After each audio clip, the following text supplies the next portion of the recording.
আমন্ত্রণ দীপ্ত সংবাদে। আপনাদের সাথে আছি আমি ইয়াসমিন সুমনা। আসন্ন ত্রয়োদশ জাতীয় সংসদ নির্বাচনকে ঘিরে পঞ্চম দিনের মতো মনোনয়নপত্র যাচাই বাছাই চলছে। এর মধ্যে ঢাকা ৯ আসনের স্বতন্ত্র প্রার্থী এবং জাতীয় নাগরিক পার্টি এনসিপির সাবেক নেত্রী তাসনিম জারার মনোনয়নপত্র বাতিল করেছেন ঢাকা জেলা প্রশাসক ও রিটার্নিং কর্মকর্তা। তাৎক্ষণিক প্রতিক্রিয়ায় নির্বাচন কমিশনে আপিল করার কথা জানান জারা।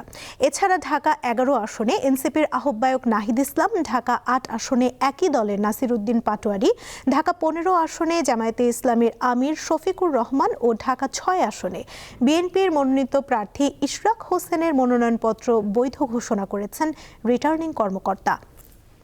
ঢাকায় সেগুন বাগিচায় চলছে মনোনয়নপত্র যাচাইয়ের কাজ। সেখান থেকে যুক্ত হচ্ছেন সহকর্মী নূর আলম। নূর, এখন পর্যন্ত ঢাকা থেকে কাদের মনোনয়নপত্র বৈধ এবং বাতিল হলো, সার্বিক পরিস্থিতি আমাদের জানান।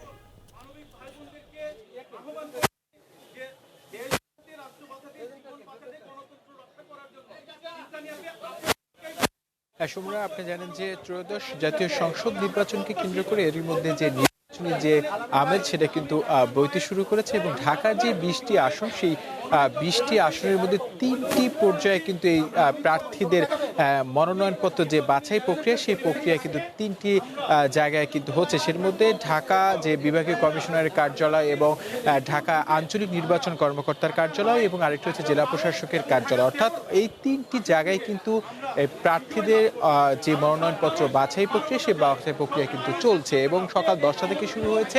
আর একটু যদি বলে রাখতে চাই সেই বিষয়টা হচ্ছে এই যে গত সোমবার কিন্তু ২৪৮ জন প্রার্থী কিন্তু মনোনয়নপত্র জমা দিয়েছে ২০টি যে সংসদীয় আসন রয়েছে সেই ২০টি সংসদীয় আসনের বিপরীতে। আমরা যে বিষয়টা একটু যদি জানতে চাই যে সকাল থেকে কিন্তু আমরা এখানে আছি এবং বিভিন্ন প্রার্থীরা প্রবেশ করছেন এবং তারা পরবর্তী তাদের যে সমর্থক রয়েছে তাদেরকে নিয়ে কিন্তু তারা এখান থেকে বের হয়ে আসছেন। তবে এখন পর্যন্ত যারা দায়িত্বপ্রাপ্ত কর্মকর্তা রয়েছে তো যেই আপনি জানেন যে বিকেল ৫টা পর্যন্ত এই মনোনয়নপত্র যে বাছাই প্রক্রিয়া সেই বাছাই প্রক্রিয়া কিন্তু চলমান থাকবে। সেক্ষেত্রে এখন পর্যন্ত যে রাফ সেইটা কিন্তু এখনো যে কতজন প্রার্থী বৈধ এবং কতজন প্রার্থীর যে মনোনয়নপত্র অবৈধ ঘোষণা করেছে এখন পর্যন্ত দায়িত্বশীল পক্ষ থেকে কিন্তু দাঁড়ানো হয়। তবে যারা প্রার্থী তারা কিন্তু এই যখন এখানে গণমাধ্যম কর্মীরা অপেক্ষা করছে এবং তাদের কাছ থেকে তারা জানছেন তখন তাদের নিজ নিজ যে বৈধতা সেই বৈধতার কথা বলছে। সেই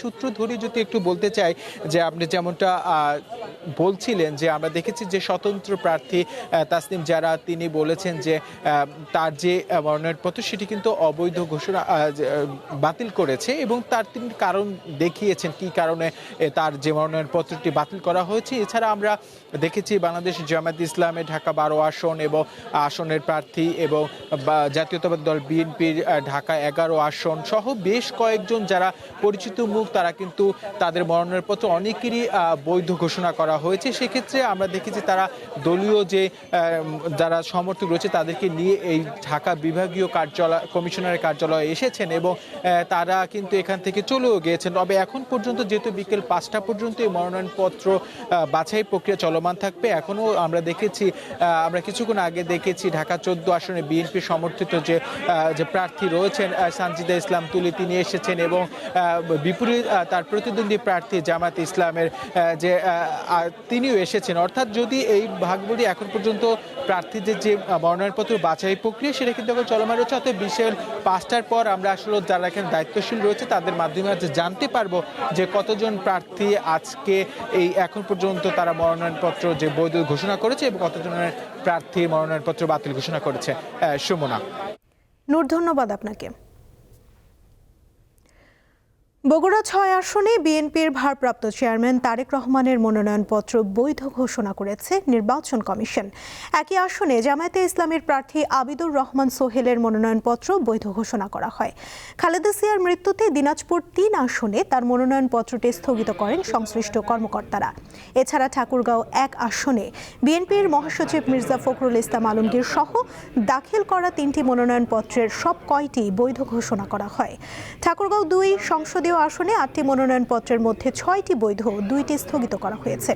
নারায়ণগঞ্জ 1 আসনে মোট 8 জন প্রার্থীর মধ্যে 6 জনের বৈধ ও 2 জনের বাতিল ঘোষণা করেন রিটার্নিং কর্মকর্তা। নারায়ণগঞ্জ 2 আসনে 3টি বৈধ, 3টি স্থগিত ও 4টি বাতিল করা হয়েছে। নারায়ণগঞ্জ 3 আসনে 1 জনের মনোনয়নপত্র বাতিল হয়েছে। শরীয়তপুর 3 আসনে জাতীয় পার্টির প্রার্থী আব্দুল হান্নানের মনোনয়ন বাতিল করা হয়েছে।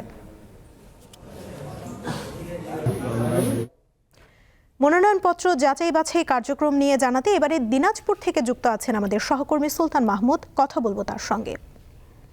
সুলতান, প্রয়াত খালেদা জিয়ার আসনটিতে বিএনপির প্রার্থী কে হচ্ছেন, আর রিটার্নিং কর্মকর্তা খালেদা জিয়ার মনোনয়নপত্র ইস্যুতে কি বলেছেন?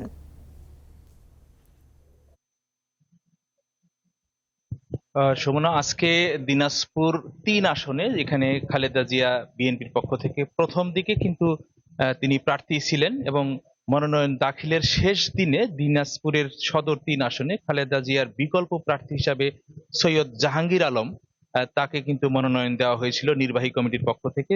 এখন কিন্তু আজকে যাচাই বাছাই শেষে বিএনপির পক্ষ থেকে দিনাজপুরের সাবেক 3 বারের পৌর মেয়র সৈয়দ জাহাঙ্গীর আলম হচ্ছে দিনাজপুরের সদর আসন থেকে তিনি বিএনপি মনোনীত প্রার্থী।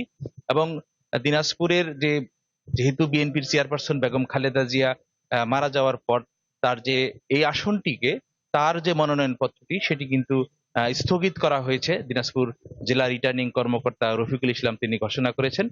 এখন কিন্তু এই আসন থেকে মোট দিনাজপুর সদর আসন থেকে মোট খালেদা জিয়া সহ 10 জন প্রার্থী মনোনয়নপত্র দাখিল করেছিলেন। যাচাই বাছাই শেষে খালেদা জিয়ার যেহেতু মনোনয়নপত্রটি স্থগিত করা হয়েছে এবং পাশাপাশি একজন বাংলাদেশ কমিউনিস্ট পার্টি অমৃত কুমার রায়ের মনোনয়নপত্রটি বাতিল করা হয়েছে, কারণ তার মনোনয়নপত্রে তাদের বাংলাদেশ কমিউনিস্ট পার্টির পক্ষ থেকে যিনি চেয়ারম্যান বা মহাসচিব ছিলেন সেই তাদের স্বাক্ষরিত বিষয়টি মিল না থাকার কারণে তার এই মনোনয়নপত্রটি বাতিল করা হয়েছে।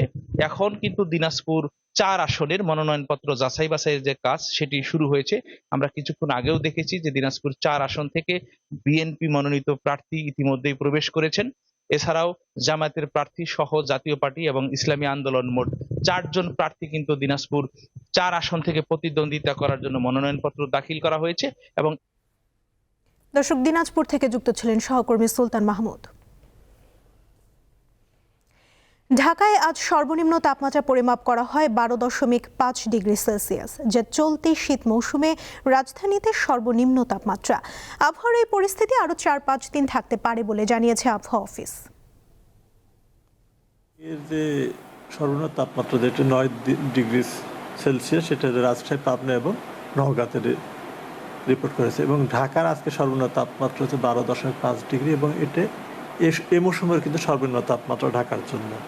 এবং বর্তমান যে অবস্থা বিরাজ করছে তাতে এই অবস্থাটা আগামী 4-5 দিন অব্যাহত থাকবে, অর্থাৎ সামান্য পরিবর্তনের মধ্যে দিয়ে এরকমই থাকবে, অর্থাৎ কখনো কিছুটা কম কিছুটা বেশি, তবে উল্লেখযোগ্য পরিবর্তনের সম্ভাবনা আপাতত নেই। এখন পর্যন্ত আমরা যেটা উল্লেখযোগ্য বৃষ্টিপাতের সম্ভাবনা আপাতত দেখছি না। সেই ক্ষেত্রে কুয়াশাটা থাকবে, তবে কখনো কম কখনো বেশি, এবং এই কুয়াশার তীব্রতাটা আপনার নদীবাহিকা অর্থাৎ যে অঞ্চলে খাল বিল অঞ্চলগুলোতে এর তীব্রতাটা বেশি থাকবে। খেলার খবর। আইপিএলের এবারের আসরের শুরুর আগেই বড় ধাক্কা খেল কলকাতা নাইট রাইডার্স। বাংলাদেশের তারকা পেসার মুস্তাফিজুর রহমানকে ছেড়ে দিতে ফ্র্যাঞ্চাইজিটিকে নির্দেশ দিয়েছে ভারতের ক্রিকেট বোর্ড। শনিবার বিসিসিআই সচিব দেবজিৎ সাইকিয়া সংবাদ সংস্থা ANI-কে এ সিদ্ধান্তের কথা নিশ্চিত করেছেন।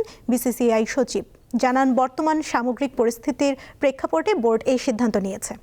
এই ছিল এখনকার মতো। পরবর্তী সংবাদ বিকেল 5টায় দেখার আমন্ত্রণ রইল। এছাড়া আরও তথ্য পেতে যুক্ত থাকুন দীপ্ত ডিজিটাল প্ল্যাটফর্মের সাথে। ধন্যবাদ সবাই।